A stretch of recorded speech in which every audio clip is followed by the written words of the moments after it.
Hello, everyone, and thank you for joining me for another episode of the Identity Navigator. This is Rohit. I hope all of you had a great summer and looking forward to the festival season. In this episode of the Identity Navigator, let's deep dive into PKI and why it is not yet mainstream in the world of identity and access management. Now, if asked to comment on the most foundational piece of technology for the modern computing, I would say information theory. Now, it may sound abstract, but it is the foundation of our modern digital world, developed by Claude Shannon in 1940s. This field revolutionized how we think about communication, data compression, and even the nature of information itself. From the smartphones to the cybersecurity, quantum computing, AI, information theory's impact is all around us. But don't worry, this is not going to be a theoretical episode in which I deep dive into the intrinsities of the information theory. But discussing cryptography or PKI without mentioning information theory seemed unjust. The mathematical foundation of information theory contributes significantly to modern cryptography. Understanding information entropy and randomness helps in creating secure encryption methods, which are essential for cybersecurity and secure digital transactions. Now, imagine this, and I hope this will fascinate you as much as it has done to me over the years. That there is a common perception is that information means what is being said. But the word information in communication theory relates not so much to what do you say as to what you could say. So the amount of information in a message is related to the number of choices that we could make. If a message selects from, say, between two equally likely outcomes, then the amount of information is one bit. If it selects from among 65 equal likely outputs, then the amount of information is 6 bits. So remember, information is not just about what is being said, but what could be said. So the number of bits of information in a message is the log base 2 of the number of possible states. So 2 to the power 6. Now, that would mean that if some states are more probable than others, then the message contains less information that you might expect. The amount of information conveyed by choice, as measured in bits, is called the entropy of the message. A message with low entropy contains a lot of redundancy. It is predictable. A message with high entropy is more surprising. It's unpredictable. So a practical example, when asked to use special characters in the password, most of us use at the rate, hash, dollar sign, exclamation signs, and thus it is not truly as random as we expect, and thus easiest to break than a truly random password. So if we convert input data into a fixed size string of characters, we can use it for data integrity. Let's say for transmitting a message or file, a hash of the original data is generated and sent along with it. The recipient then can compute the hash and see if it was an original message or not, right? Or you can convert an input data into a fixed size string and use it for your password storage. So you are not storing the actual or the clear text password of the users. When you have to authenticate a user, you get their password from the input, you hash it, and then compare it to the stored hash of what you have in your database. So this protects password even if the database is compromised, because hash is a one-way function, right? So original passwords cannot just be read by an attacker. And the beauty of hash is that it cannot be easily derived, or you cannot just look at a hash and identify what the password would be. So there is that. But for a hash function to be most effective, we want it to be as unpredictable as possible. We want a hash function that makes it very hard to find two different inputs that produces the same hash output, right? So a strong hash function will make it hard for an attacker to find a second file that produces the same hash as the original. And this property is called as collision resistance, right? So in real world, you would be able to relate to it as to how an MD5 algorithm is no longer considered a cryptographically strong hash function because it is not it does not have too much of a collision resistance now. So we can think of SHA family of hashes. Now it is said that SHA1 is no longer permitted for use in digital signature. You can now relate to it that it could be broken. It is more predictable now.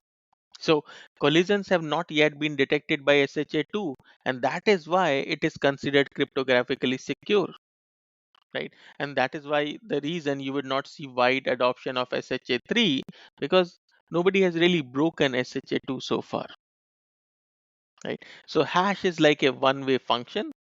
You take an input string, create a random string based upon that, which cannot be reverted back to the original string, and you don't want two files to produce the same hash, which is called collision resistance, and this is the purity or the integrity or the strength of your hash, right? So let's look at hash in terms of JSON web tokens.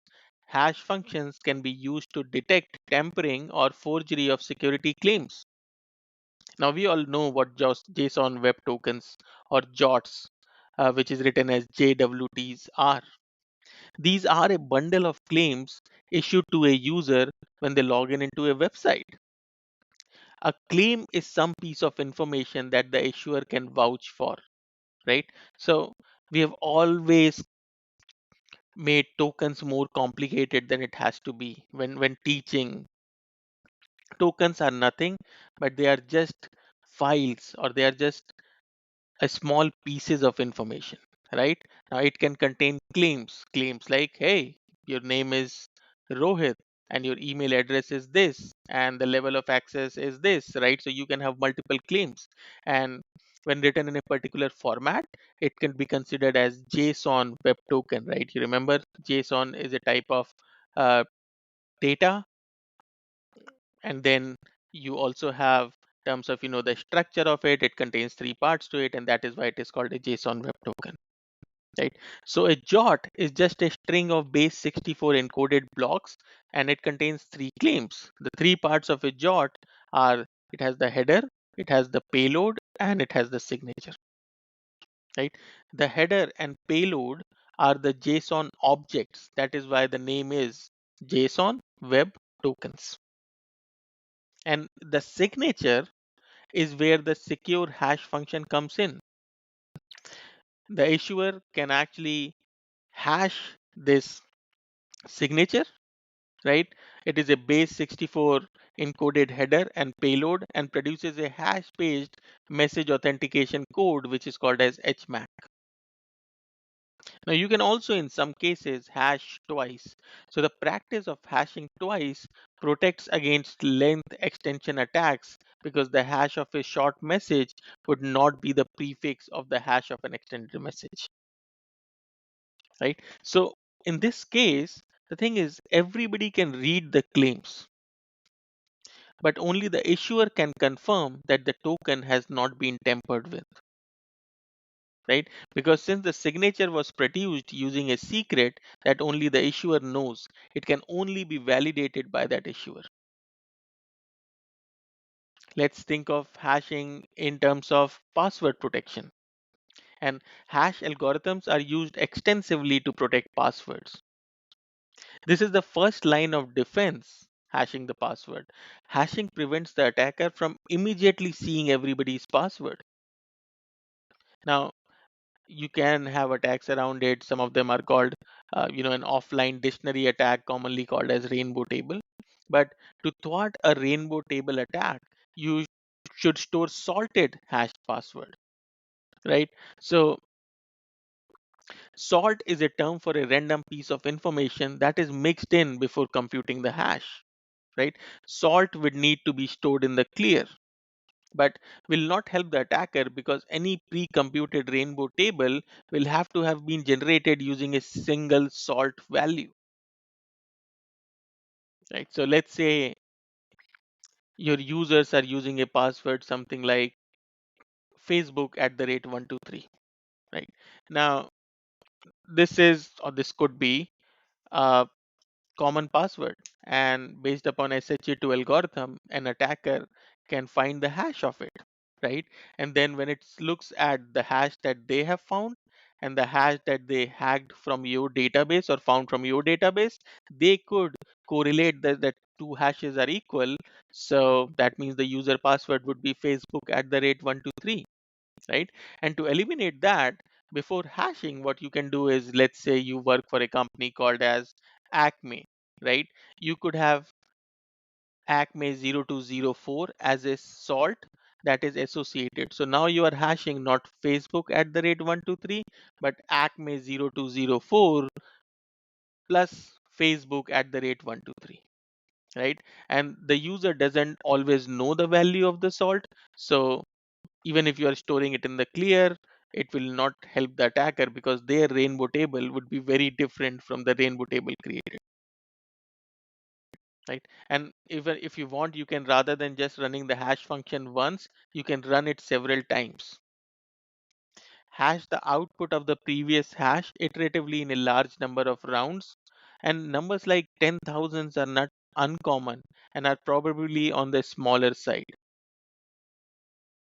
To store progressively salted hashed password, keep an algorithm ID with each record and use that algo ID to look up which algo was employed and how many iterations was run, right? So you can hash multiple times, you can hash different salts, you can use different salts, and you can also use different algorithms.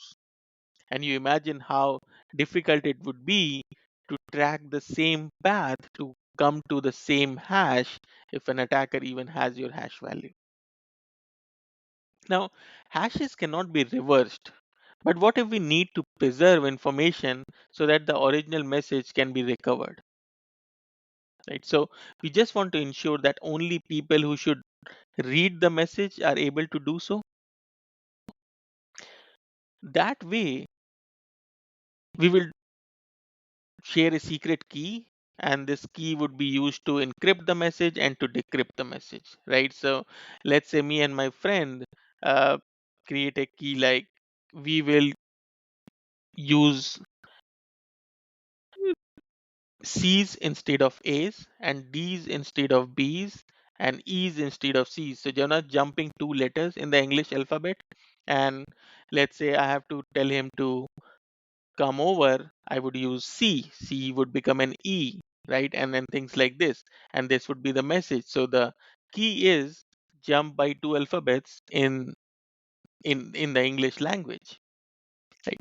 And the same key is used to both encrypt and decrypt the password. So when he gets the message or she gets the message, they would be using, okay, that's a C, so that would mean that, jump back to two alphabets, so it would be an A. And if they see a Z, they would jump back two alphabets, right?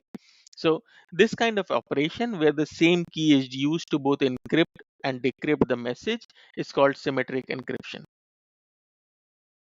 Now, since the same key is used to both encrypt and decrypt the message, you would have to share the key with different parties, but then you also have to make sure that this is not available to any malicious users.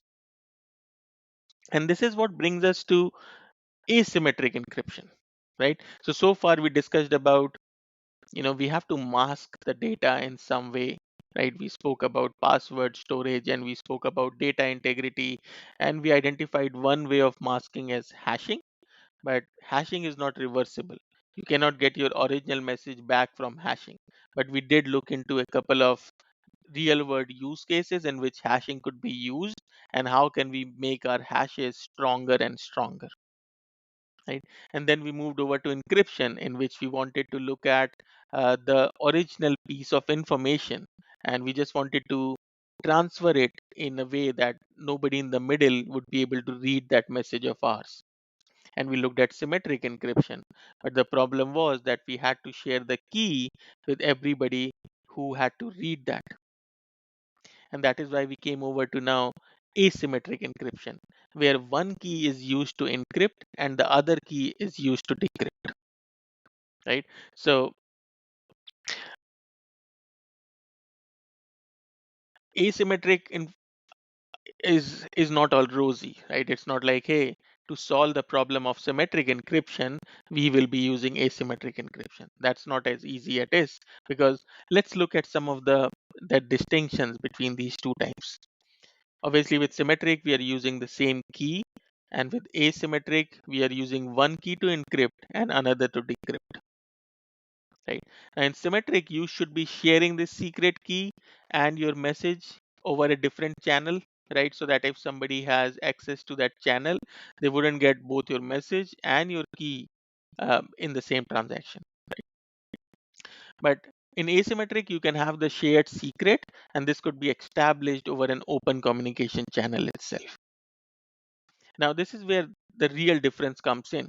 With symmetric, it could be extended to any length message, but asymmetric can only be restricted to a symmetric length or a specific length. Okay, so now symmetric and asymmetric are like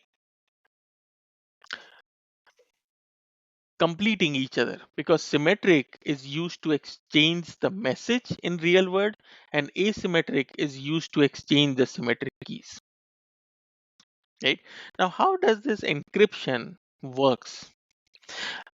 And this is where I don't like podcast, or at least this podcast being just an audio, because it would be harder to understand. But I will not get into the details of that, right? But there are some functions called as trapdoor functions, right?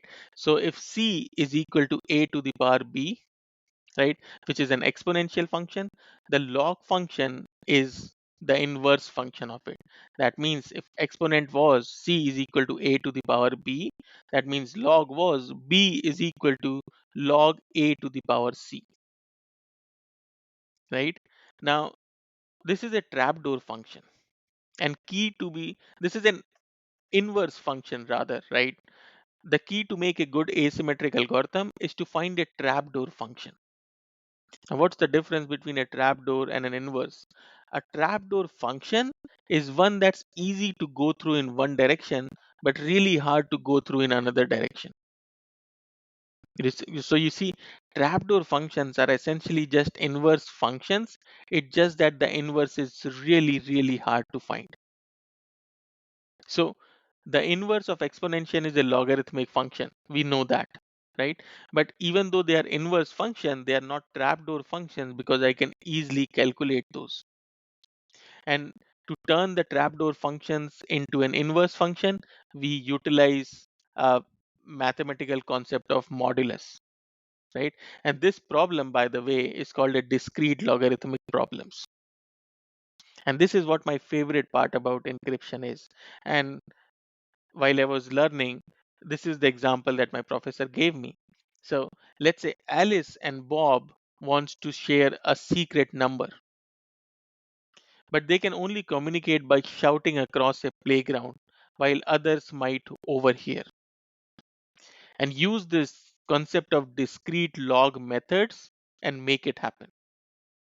And this was such a fascinating problem to solve, right? And this is the problem that encryption solves for us. Right. So remember, Alice and Bob are on two sides of a playground and they want to share a secret number. There are other people in the playground. All they can do is shout. What do they shout? So that they come to a secret number without anybody else knowing, but everybody else is listening to whatever they are saying. Sounds fascinating, right? And happy to go in details if there is an interest. But this brings us to PKI, which is a technology that enables authentication via asymmetric cryptography, right? So PKI is just the bells and whistles on top of cryptography or asymmetric cryptography that is used for authentication. PKI stands for public key infrastructure, a set of interlocking standards and technologies that support the secure exchange of public keys for asymmetric cryptography use cases. Now, we all have heard of PKI. It is widely deployed for some vital security use cases on the web, especially for authentication of servers via the transport layer security or TLS. All of us have seen those certs in our browsers or at least the errors associated with them. Right? In high risk environment, every participant must have confidence or high confidence in the identity of every other participant. And PKI is one of the most long lived and widely deployed authentication technologies. In these high security environments that require high confidence from each participants. And that is why military and government environments have used PKI to provide secure authentication in sensitive environments since probably the late 90s. And PKI is still considered the gold standard of credential insurance or assurance by many experts. PKI can be a feasible alternative to passwords for some enterprises. Now, thanks to the implementation of smart card based authentication in many operating systems and browsers. Now, despite its wide use in some scenarios, there are significant challenges in deploying PKI for widespread commercial usage. Now, before we deep dive into this, the question that we must ask ourselves is that how do a private key and a public key certificates provide authentication assurance? Because let's face it, these private and public keys, which are two different keys used in asymmetric information encryption, these are just a string of random numbers. That's it. That is all they are. These keys are nothing but just a string of random numbers, big numbers, but still just a big random numbers. That is all that they are. Now, by taking some data such as text or an image and plugging the data into a specific equation with one of these numbers, you create a scrambled version of the data that only the other number, the other key can unscramble. And this concept is the basis of asymmetric cryptography, right? So you take in some data, you take in a text, you take in an image, you plug the data of this image, right? Because system is storing this in capacitors and zeros and ones and binary language, and then you plug this data into a specific equation and use one of these numbers or keys and you scramble that data. And when the right time comes, you have to unscramble the data, you reverse this process. And that is why the private key owners must retain and closely guard it, since it is a foundational assumption in PKI is that only authorized users controls the private key. The public key, by contrast, can be widely shared. Right?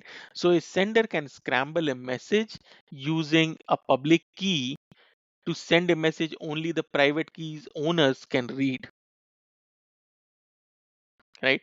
So once I scramble a message using a public key, nobody else now can unscramble the message because that requires a private key. Because the private key is the only key that can unscramble and read the message. And that is why the sender knows that the message could only be read by the private key owner. So if I can implicitly make an assumption that my initial algorithms and the mathematics was strong enough and my inverse function was strong enough so nobody can just guess my public key and private key, right? And my private key is in safe hands, I can send a message using a public key to scramble it and then send it over with high confidence that nobody else would be able to read it. The assumption is the private key hasn't fallen into the wrong hands. The owner of a private key can use it to scramble a message, and a recipient can only unscramble the message with the public key. Now, If the message could be unscrambled by the public key, that means public key is widely available, anybody can read that message, and that's true. This case, we are not talking about the sensitivity of the data. We are talking about that the recipients can be sure that the message has not been modified in transit. Right? In asymmetric cryptography, encryption refers to scrambling of the data with the public key, and signature refers to the scrambling data with the private key. In practice, signature and encryption are much more complicated, right? They use cryptographic hashes and intermediate symmetric keys, but it's a good starting point that we are using it to identify the integrity of the data, right? And also we can use it in a different way to have the confidentiality of the data. Uh, for our purposes, it is sufficient to understand that public key sign or my apologies, the private key signs and the public keys encrypt. Now, despite the widespread use of PKI for highly secure credentials, asymmetric cryptography does not directly provide authentication. Authentication protocols that leverage PKI credentials depends on signature or encryption. So in public key authentication schemes, the user is whoever has control of the private key. When a system wishes to authenticate a private key owner, it requires them to use the private key they own. The user can sign something, anything with the private key that the system can verify with the public key, or decrypt something with the private key that the system encrypts with the public key. The user can provide a signed message for the authentication system to verify, or the authenticating system can generate and encrypt data that the user can only decrypt with their private keys. So it is a two-way process. And in both scenarios, possession of the private key demonstrated by the ability to use the private key to decrypt or sign data proves the user's identity, right? So either I'm using it to decrypt the data if I have the private key, either I'm using it to decrypt the data that only I can do, right? Or I'm signing the data that proves that the data hasn't been modified in the transit. So far, we have seen how to authenticate a user if you have their public key. So if I am a user, have to authenticate against your system, right? You will have the public key and I'll have the private key. The challenge that remains is finding a reliable way to exchange public keys. We have solved this problem in several ways with different protocols and systems. And you must have heard of many modern authentication protocols, including FIDO or verify credentials or passkeys. And they all leverage in some way, shape, or form public private keys and asymmetric cryptography.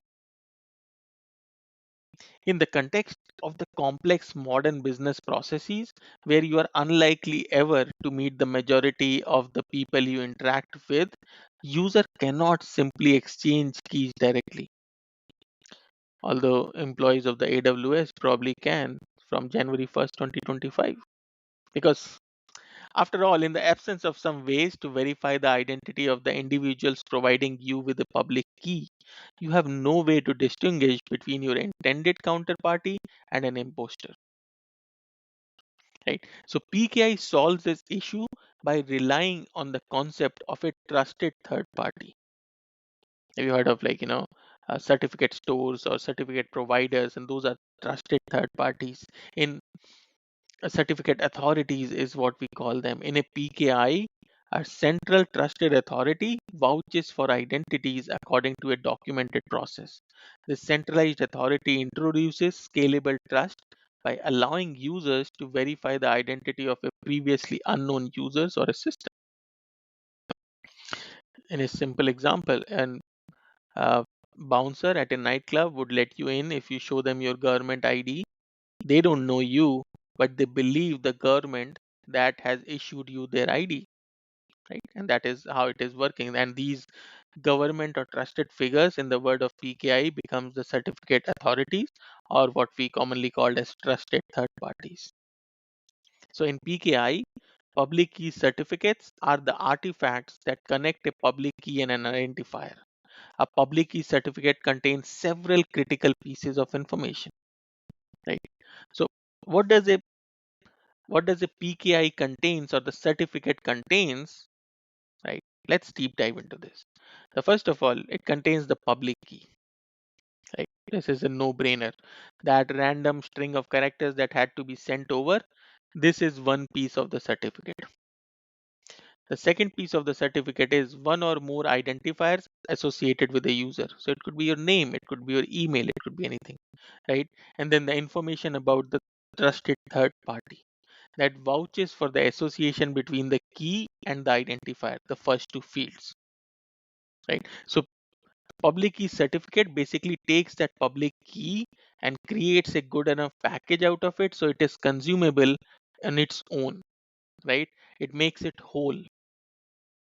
So a public key certificate, again, there is so much of noise around this, especially for beginners, very similar to how it is for tokens.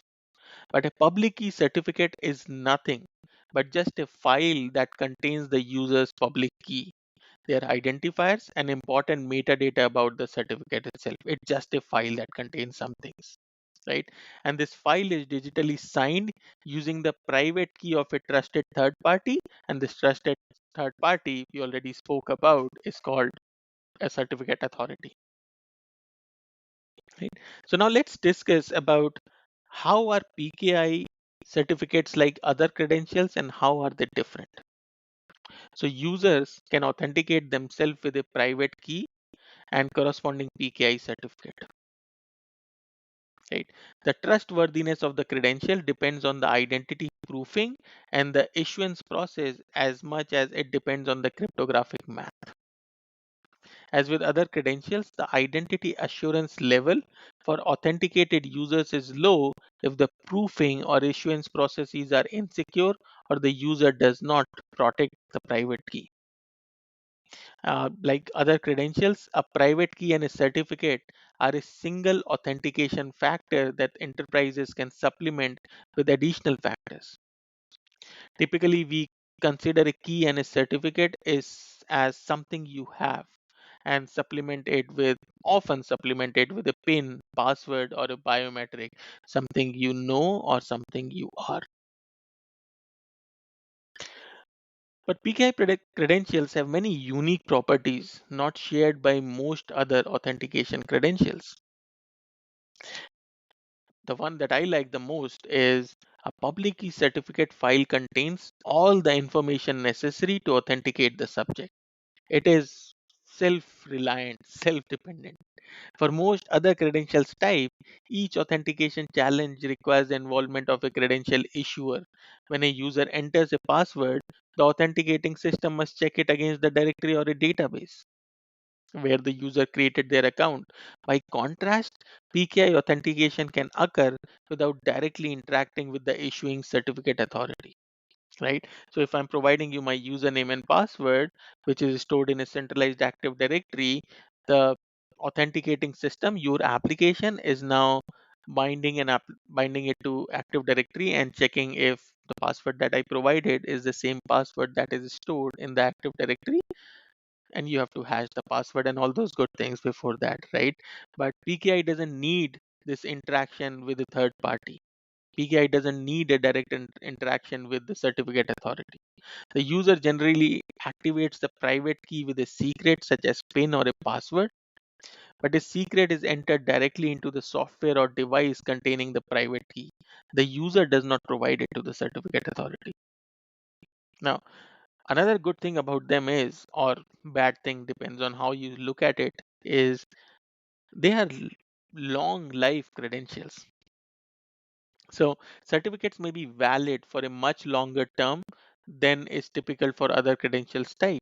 It is common for a certificate authority to issue a public key certificate to a user with a 3-year lifetime, right?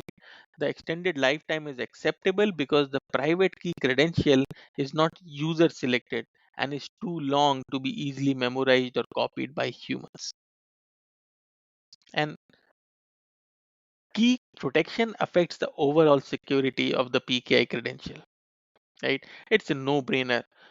How secure your key is actually allows me the confidence that I have in this authentication type. Like any other authentication secret, the user must protect a private key from third parties to prevent the third parties from impersonating the user. Remember, in PKI, the user is whoever controls the private key for this user, and it is also a long-lived credential. So for this reason, it is essential to ensure that private keys cannot be copied or taken without a user's awareness and permission, right? And they cannot be memorized because they are long and random string of characters, right? So they must be stored in a very secure manner. And several technologies are available to protect private keys.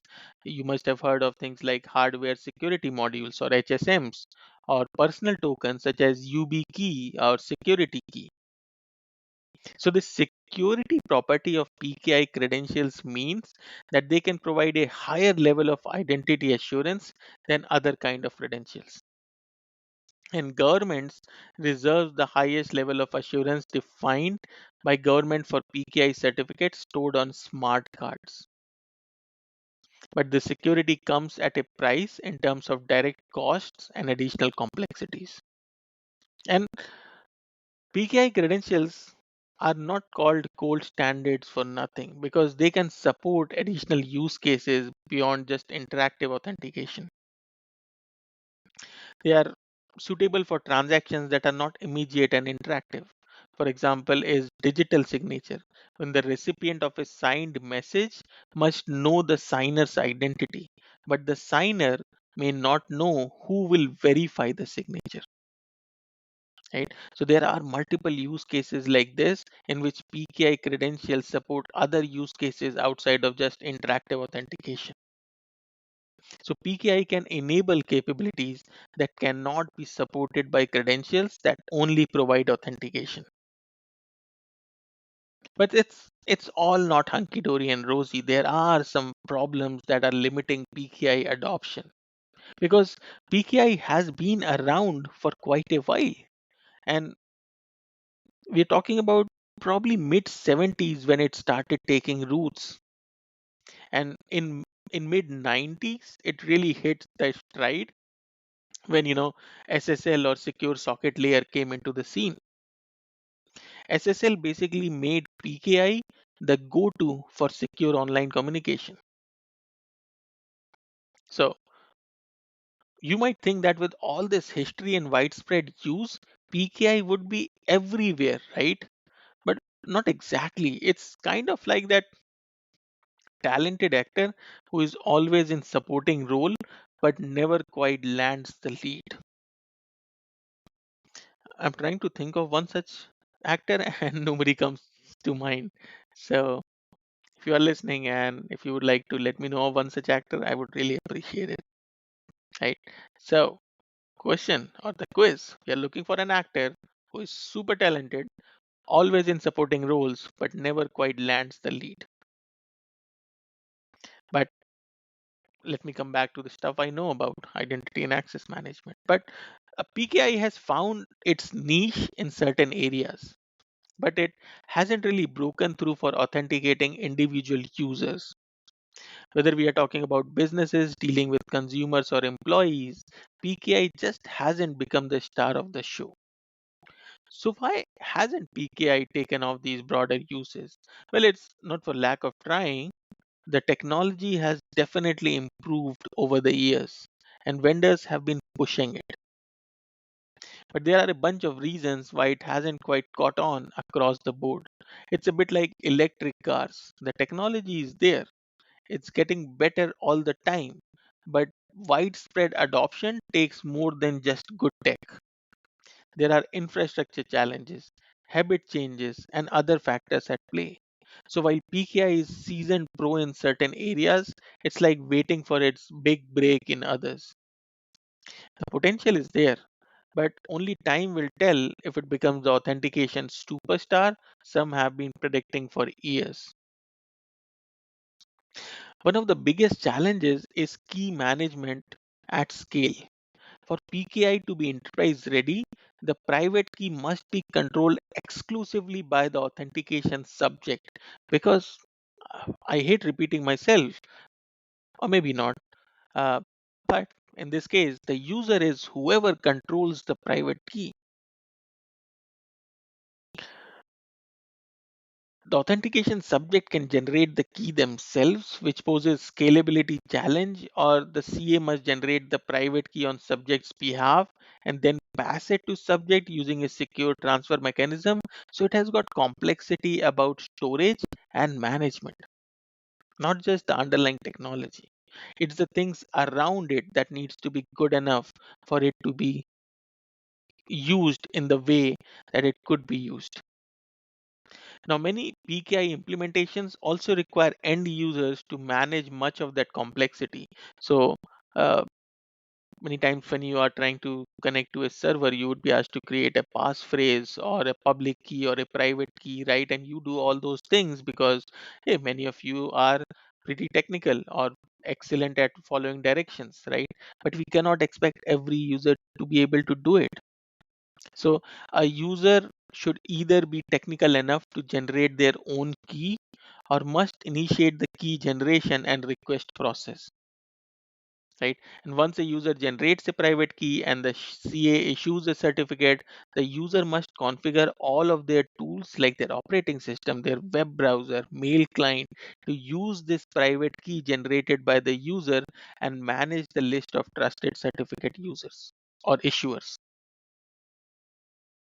Now, even with dedicated teams, this complexity is difficult to manage and almost impossible to implement in smaller companies,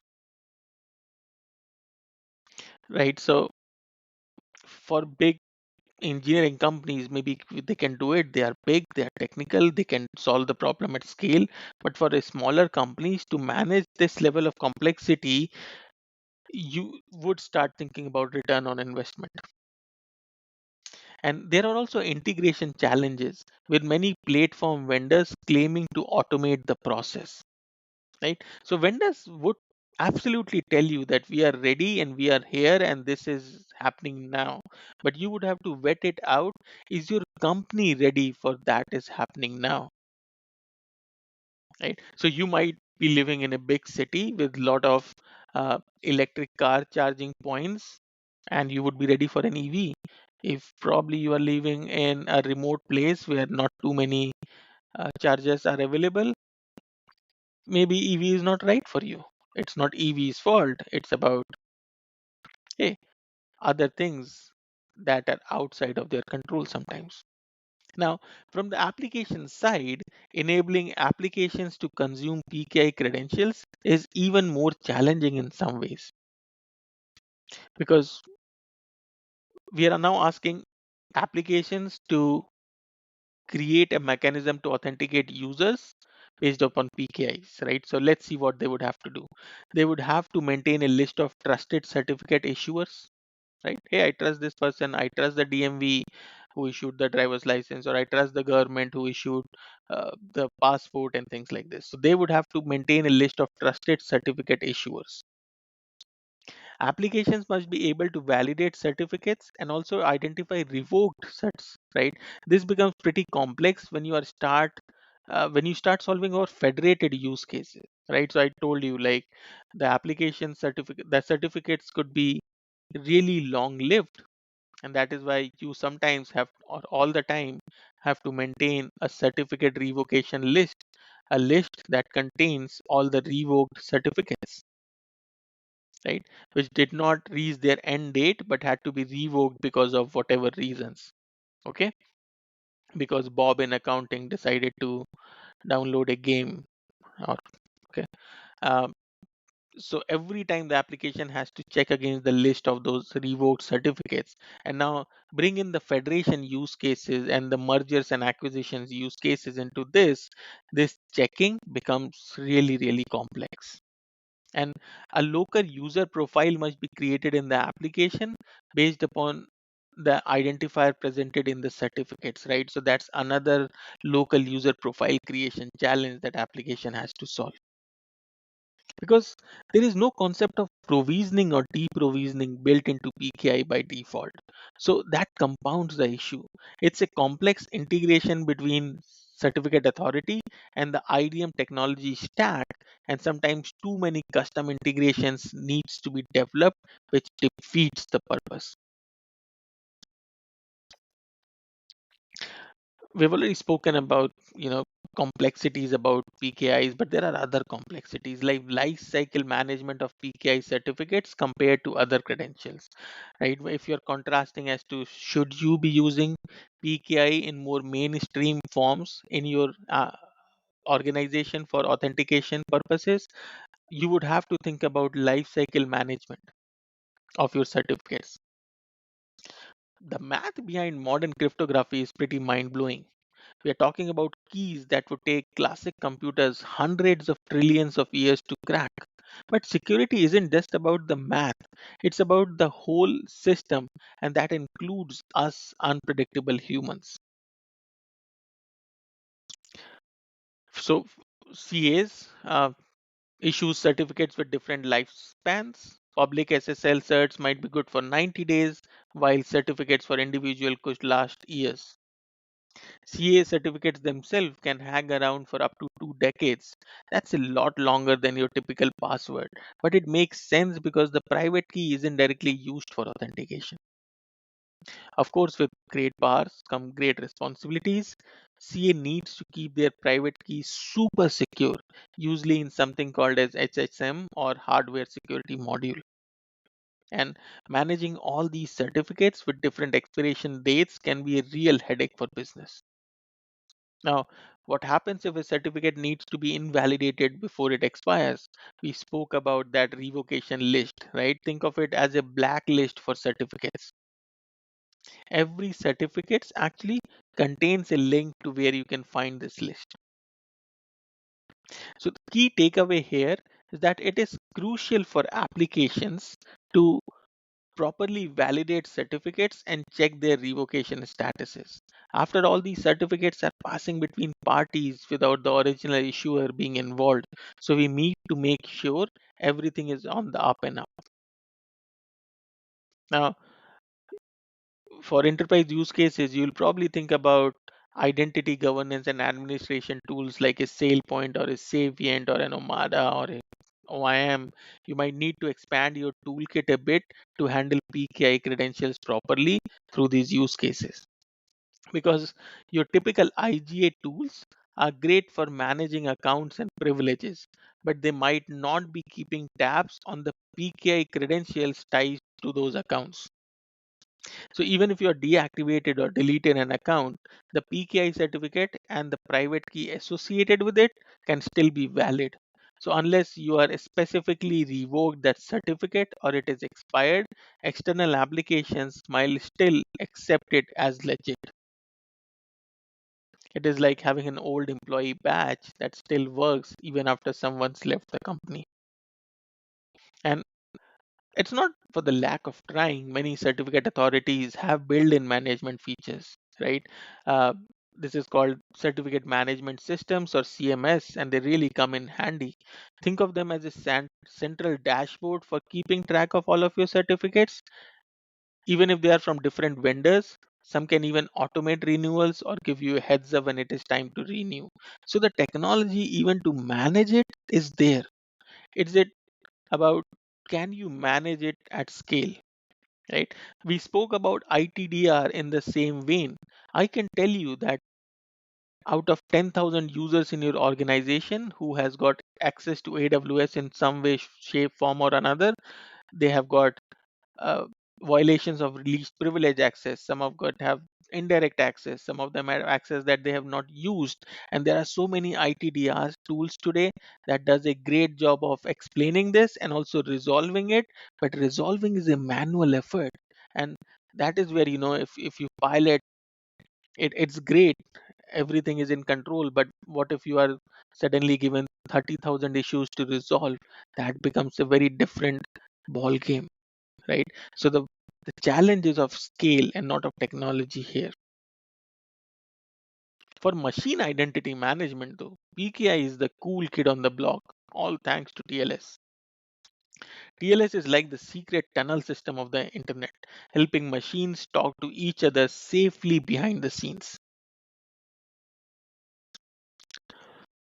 That is why more and more computers or companies are turning to certificate management system to keep track of all these keys and certificates. Think of it like a super organized digital keychain, right? So if you're running a business with more than a handful of servers, you might want to look into one of those systems. It could save you from those some serious tech headaches down the road. Wow, looking at time, we are almost in over 50 minutes now. So let's wrap it up. But again, this fascinates me so much. I love to talk about it. uh, if you have any thoughts, I would love to talk to you about it as well. So let's keep the conversation going, but for this episode we'll have to wrap it up. So let's quickly look into what are our key takeaways. PKI is very efficient, but it can be a bit tricky to handle. Chances are your workspace is already using PKI for some behind the scenes stuff like keeping track of machines on the network. If you are in this identity management game, it is worth looking around to see what tools and processes different teams are using. You might find ways to save time and money by avoiding duplicate efforts. I'm pretty sure even if you don't run it, there would be a PKI team in your company, and there would be a team that is taking care of credential certificate issuance or certificate lifecycle management. But before you jump onto the PKI bandwagon for everyone in your company, take a step back and think about whether it's really necessary. It's like buying a fancy espresso machine. Awesome if you are a coffee fanatic, but overkill if you are happy with an instant, right? Okay, let me give a better example. Don't buy a Porsche if the speed limit in your town is 20 miles an hour. But if you do decide to roll out PKI, all the power to you. You will have my respect. But then resist the urge to get creative with it. Stick to the tried and true standards that everyone uses. It's like speaking a common language. It just makes life easier for everyone. Here is a pro tip. If your company's identity management setup is as tangled as your old Christmas lights, adding PKI to the mix is going to be a headache. Before you introduce any fancy new security tech, including PKI, make sure your current identity management system is neat and tidy. It's like decluttering your house before you redecorate. It just makes the whole process smoother. Remember, sometimes simpler is better. Don't overcomplicate things unless you really need to. On that note, thank you so much for listening.